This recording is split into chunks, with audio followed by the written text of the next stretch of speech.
রাজ্য রাজনীতিতে এই মুহূর্তে চর্চার নাম হুমায়ুন কবির। হুমায়ুন কবির তিনি বলছেন তিনি অনেক রসায়নই পরিবর্তন করতে পারবেন।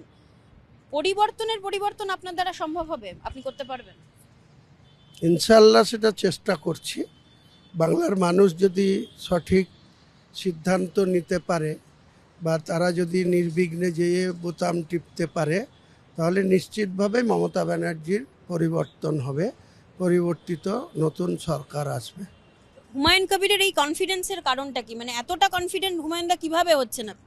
আম জনতার যেখানে যাচ্ছি তাদের সঙ্গে কথা বলছি, তারা উপরে প্রশাসনিক ভয় আছে তাই তারা বলছে না, কিন্তু তারা বলছে আমরা ভোটের যখন বোতাম টিপতে যাব তখন এটা সঠিক সিদ্ধান্ত নেব, তার জন্য কনফিডেন্সটা বাড়ছে।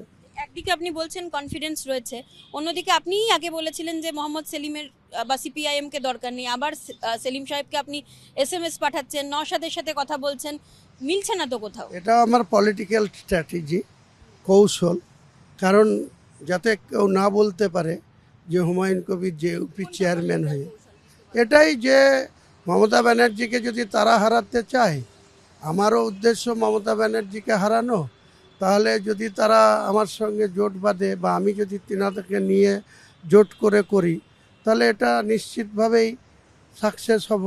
তার জন্য আমি, যেহেতু ইলেকশন কমিশন ইলেকশনের শিডিউল ডিক্লেয়ার করতে একটু দেরি করছে, তাই আমরা যে সময়টা পেয়েছি তাই চেষ্টা করছি যে সেলিম সাহেব যদি আবার সুবুদ্ধি হয় বা সুমতি হয়, তাহলে আগামী দিনে আগানো যেতে পারে। আপনারা কি একা লড়তে পারবেন না? মানে সেই কনফিডেন্সটা নেই? লড়তে পারবো না কখনো বলিনি, কিন্তু আজকের দিনে যে ধরনের দুষ্কর্ম করে যাচ্ছে, যে কায়দায় সাংগঠনিককে ধরে রাখার চেষ্টা করছে, চেয়ার ধরে রাখার চেষ্টা করছে, লড়াই মমতা ব্যানার্জি, লড়াইটা তো বৃহৎ।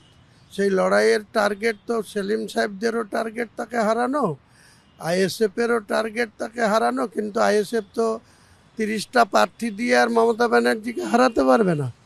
তাহলে মমতা ব্যানার্জিকে হারাতে গেলে যে কোনো রাজনৈতিক দল তাকে হয় অল আউট লড়তে হবে, 294 লড়াইয়ে থাকতে হবে, তাহলে তার পক্ষে সম্ভব। তাই আমি বলেছি যে কেউ বিক্ষিপ্তভাবে 50টা, কেউ 40টা, কেউ 10টা করে প্রার্থী দিয়ে মমতা ব্যানার্জিকে কুলোর সেলিম সাহেব কি আপনার বা নওশাদ সাহেব কি আপনার এই কৌশলটা, যে পলিটিক্যাল স্ট্র্যাটেজি বলছেন, এটা বুঝতে পারছেন? বুঝতে পেরেছে? মানে আপনার টেক্সটের রিপ্লাই এসছে? বুঝতে পারলেও তিনাদেরকে কেউ পিছন থেকে টেনে ধরছে, কেউ বুঝাচ্ছে, কেউ ধরতে পারে তাদের দলের, যাতে এটা না করলেই ভালো হয়, আরও যাতে তৃণমূলকে রেখে দেওয়া যায় ঘোরপথে, সেসব লোক তো আছে, কুচক্রীর লোকের তোর অভাব নাই। কিছু উত্তর পাইনি, যখন সময় ওয়েট করছি, সময় আসলে। আপনি একতরফা এফোর্ট দিচ্ছেন, আপনি একতরফা, মানে যে কোনো বন্ধুত্বেই যেটা হয়, ওয়ান সাইডেড লাভ হয়ে যাচ্ছে না? এটা একতরফা ভালোবাসা তো টেকে না। না, একতরফা বলছেন কেন? সেলিম সাহেব তো আমার সঙ্গে এর আগে দেখা করেছে, তারপরে আবার সেলিম সাহেবকে। তারপরে তো আপনিও বলেছিলেন যে সিপিএম কে লাগবে না, সেটাও তো হয়েছে। সিপিএমকে বলিনি, বামফ্রন্টকে লাগবে না, আজও বলছি বামফ্রন্টের শরিক দলের কোনো অস্তিত্ব বাংলার মাটিতে আজকের দিনে নেই। তাদের সেটা না পারলে না পারবেন, কিন্তু আমি বলেছি আমি সিপিএমের সাথে জোট করতে এগ্রি, নট বামফ্রন্ট। বামফ্রন্টের শরিক দলের আজকের দিনে 84,000 বুথে কোনো বুথেই কোনো অস্তিত্ব নেই, তাদের সঙ্গে কি জোট করব? সেক্ষেত্রে কটা আসন সিপিএম এর থেকে আপনি এক্সপেক্ট করেন? কটা আসন কিছু সেই বিষয়ে কিছু ভেবেছেন? ওপেন অ্যাপ্রক্স যদি একটু বলেন। না, উনি আসলে পরে আলোচনা হবে, না হলে আমি জেইউপির নেতৃত্বে 182টা আসনে লড়ব। ইলেকশন ডিক্লেয়ার হতে দিন, প্রার্থী তালিকা দেখবেন, তখন দেখে নেবেন জেইউপির দম আছে কিনা, ডিওপি করে দেখাতে পারে কিনা, সেটা আগামী দিনে দেখব। ভবানীপুরে কাকে দেখা যাবে জেইউপির? ভবানীপুরে একজন মহিলা প্রার্থী করব, সে আবার ব্রাহ্মণ, আমি ঠিক করে রেখেছি, ঠিক যথাসময়ে ডিক্লেয়ার করব।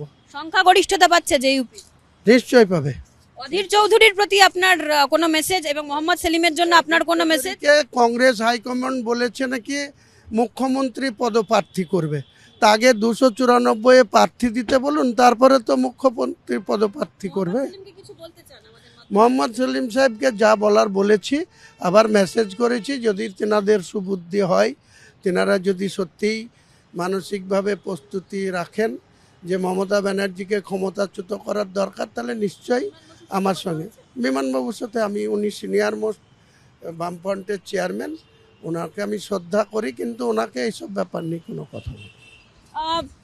মন পড়ার খেলা, মন বোঝার খেলা, সেই খেলা চলছে এবং মোহাম্মদ সেলিমকে তিনি এসএমএস পাঠিয়েছেন, কিন্তু সেলিম সাহেব হুমায়ুন কবিরের কৌশল আদৌ ধরতে পারছেন বা বুঝতে পারছেন বলে এখনো সেরকম কোনো সম্ভাবনা দেখতে পাওয়া যাচ্ছে না। কিন্তু ভবানীপুরে একজন মহিলা ব্রাহ্মণ প্রার্থী দাঁড়াবে, পাশাপাশি সংখ্যা গরিষ্ঠতার দাবি করছেন হুমায়ুন কবির। কৌশল কে কার বুঝলো, মন কে কার পড়তে পারলো, সেদিকে অবশ্যই বাংলার মানুষ তো নজরই রাখবে। জি 24 ঘন্টার জন্য ক্যামেরায় অরিন্দমের সঙ্গে মৌমিতা চক্রবর্তী, কলকাতা। বাংলার আওয়াজ, বাঙালির আবেগ, জি 24 ঘন্টা।